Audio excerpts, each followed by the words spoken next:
IndieCade is it's a really scrappy art game festival. It has amazing talent, both sort of like insider people within the gaming industry and all these outsider people who are doing stuff at the fringe, all coming together and kind of self-organizing into this really amazing, friendly event. IndieCade somehow managed to maintain that sort of grassroots feel. You really get to talk to a lot of different developers face to face, and it really feels more like a community.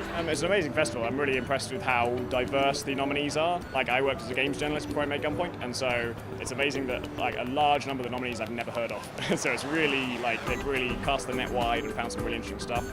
And they allow non-digital games in there. So the game showing next to me in the hall is played just with dice and tokens, and there's no computers involved in it whatsoever. Making connections. That's what's important to me. Is meeting the people, the other people who do what I do, and meeting people who play the games that I make.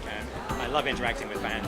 That's the spirit here. It's really my favorite game festival. There's like this wonderful mix of like this academic culture that mixes with like indie games, and people come from like all over the world consistently because it's just a really nice building community. It's like a really big honor to be chosen for IndieCade. The games that I'm here with, like alongside, it's just like amazing. I'm just stoked to be here. I think it's a fantastic event to have indies just front and center, where we're not like a sort of a ghettoized part of the show. Like it's the nominees for this prize are the center of the show, and so it's fantastic to have this much of a spotlight on not just my game, but much more obscure stuff and much more interesting, like off left field stuff. I think IndieCade's super important because it's a chance for a lot of people aiming towards similar goals to get together and actually almost be forced to speak about those goals. It's kind of like independent game development summer camp. You're going to run into so many different people making so many different things that these very important conversations just materialize, just happen.